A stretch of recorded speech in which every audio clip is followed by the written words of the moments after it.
Okay, let's take a look at chapter 4, which is a chapter that I enjoy in part because unless we understand ourself, it's very hard to be as competent as a communicator as we could be.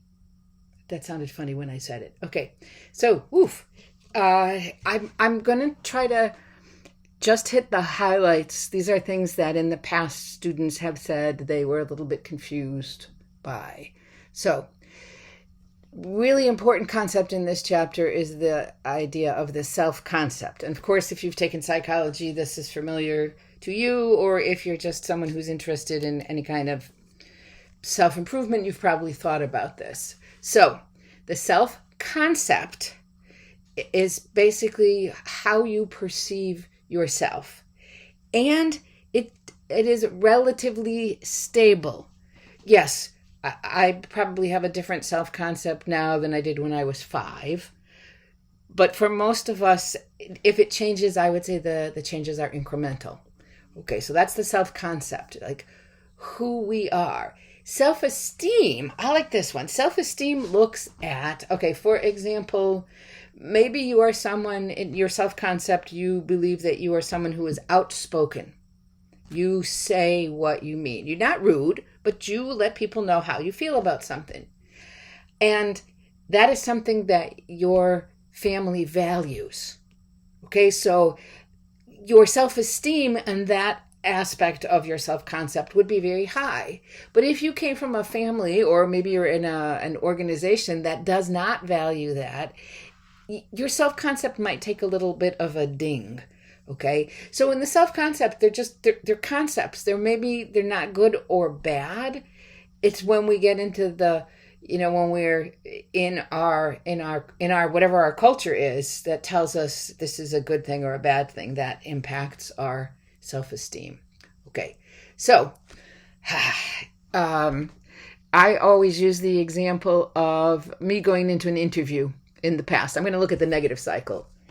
I like interviews, don't like interviews. So I go into an interview thinking, I can't do this. I'm terrible at interviewing. So what happens? When I go into the interview, they ask me a question that I don't really know how to answer. And rather than, kind of doing the politician where you maybe don't exactly answer that question, but you kind of sort of get to it, I might go, ugh. Okay, so the behavior is not great. And then I think, oh, man, there I blew it again, which gives me low self-esteem. And then it becomes a cycle. On the other hand, I at one point decided I could do this. I've got to change my behavior. So I went into this interview thinking, I can do this. I know what this job entails. I've been doing this, many aspects of this job. I can do it. And so when I went into the interview, I answered the questions. If I didn't know, I was able to, kind of do well, I don't really know the answer to this question. Let me tell you about what I do know very well. And then I walked out of that interview thinking, I did well. And that led to higher self-esteem. We're going to see this in the self-fulfilling prophecy also in just a minute. Okay, so 4 things to think about with the idea of the self-concept. It is subjective, meaning it's based on, in a sense, on our feelings. It's not like you can take a temperature and say the water's boiling, right? Okay, even though it's relatively stable, it should be flexible. And which leads into the 4th point too. The healthy self-concept is multifaceted, where you realize that maybe it's okay that you act differently in different situations. And even though the healthy self-concept is flexible, it does resist change. That's a concept called cognitive conservatism. Cognitive meaning our thinking, and in this case, conservatism meaning kind of unwilling to change. So here's an example. So many students that when I used to teach composition, they would say, "Oh, I'm just not a good writer. My teachers have always told me that I'm not a good writer," and they would hand something in, and it would really be well done. And I would say, "Look, you're really a good writer," and they would not want to believe that until maybe the end of the semester. Okay, self-fulfilling prophecy is. I don't want to jump on anyone who believes in the horoscope, but this is a good example. So what is a self-fulfilling prophecy? When your expectation of an event affects your behavior and therefore makes the predicted outcome more likely to occur. So that whole, okay, the horoscopes, if you read, if your horoscope says you're going to be lucky in love, maybe you're going into your situation, your day, looking for interactions with people that will confirm this. Okay. And vice versa. If they say, be careful, I don't know, the stars are not aligned, and this month you could have serious injuries, and you trip over, you trip on the sidewalk, and you're like, that's it, that's the first one. Okay. But the self-fulfilling prophecy was also with the idea of me in interviewing. If I think I can't, I can't. If I think I can, I can. Okay. So that was an example of the first one. My own expectations influenced my behavior. What I find fascinating is the second one, where other people's expectations influence our behavior. I was raised on this story, Pygmalion in the classroom. Both of my parents were college professors, and my father especially was interested in theory, and he used to tell the story about an elementary school where the teacher was said, "Look, this year we're giving you the gifted students." And by the end of that school year, those students were performing well above grade level. And actually, what happened was they just chose students at random. But because the teacher believed that, I think it was a woman, believed that her students could, she created situations where they could, and she let them know what a great job that they were doing. And so they did a great job. That to me is just mind-blowing. Okay. Next topic is impression management, and it's the things that we do to present ourselves and to influence how others see us. So, two really important concepts here. The perceived self. That perceived is how you perceive yourself. Think of perceived self as private. The presenting self, how you present yourself to other people, that's the public image.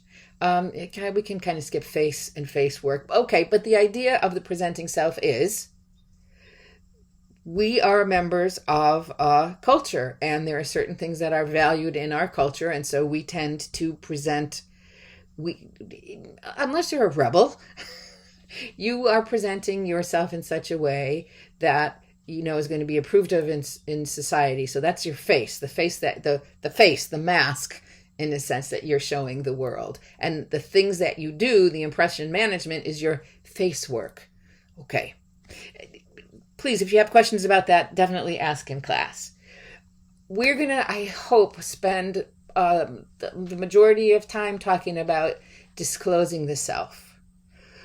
The information that we choose to share, with other people, that it's purposefully communicated. Okay, so what does this mean when we say when we are disclosing ourselves? The idea is it's got to be honest. We're not catfishing someone. Okay, it has to be revelatory, meaning if I say, "You guys, I wanted to let you know that my hair is not naturally what color is it now? Teal." That's not really revelatory. Okay, if I said to you, and this is a lie, that if I didn't dye my hair, I would be completely gray, that would be a revelation. Okay, The idea of availability of information. If there's information that someone could easily look up and you share that, that's not really self-disclosure. And then the idea of the context of sharing. The idea is that you are disclosing this information. You're kind of disclosing yourself. As the textbook says, you have two people and they're having a discussion about who they feel is the greatest athlete in, I don't know, let's say in football.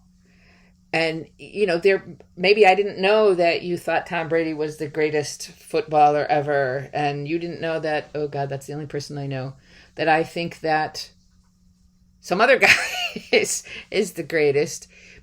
Yeah, okay, yeah, we're disclosing information, but we're not really disclosing ourself so much. If you were talking about something a little more personal, that would be really true self-disclosure. So, I always hate talking about this one. I mean, it's fascinating, but this is so challenging. The social penetration model says, okay, when you're thinking about, this is Taylor and Altman's, when you're thinking about information that you're going to share with someone, there are two ways to look at it. I hate the word breadth because I always feel like I'm not saying it right. The breadth of information is, in a sense, how many different topics you talk about. Okay? The depth is how much detail do you go into about these topics. So you see, this is you're at work and you're talking with someone, and see the magenta, my family background and problems. That's a topic that you're talking about, but you don't go into a lot of depth on that one. Okay? Whereas talking about your career ambitions, you go into much more depth with this person that you're talking about. Now, let's say you're talking about somebody else. You have a slightly different relationship with them. Maybe your family background and problems, you're going to go into a lot more depth. Okay? So I don't know that you need to know an awful lot about Taylor and Altman's social penetration model. But if you think about someone that you maybe have self-disclosed with, and think about how many different topics do you actually talk about, and is it a kind of a superficial disclosure, or is it a more in-depth? Okay, this I like much better, the Johari window. Okay, rather than me talking about it now, let's talk about this in class, because I think this is a great, I don't know if they still do it, but they used to have people who were going to go into counseling, they would have to do a Johari window for themselves. Okay, because I want to skip to, why do we self-disclose? Not why. Is self-disclosure appropriate? Is the other person important to you? Yes. Okay, then you're going to do some self-disclosure, which doesn't mean you have to say everything. There's always going to be a risk. Is it reasonable? If it is, okay. Is the self-disclosure appropriate? Do you share information early in the relationship or when you're in the lunchroom? Is the disclosure reciprocated? If you share with someone, are they going to share back? And if you disclose information, is it going to be constructive? Ooh, tricky one. Okay.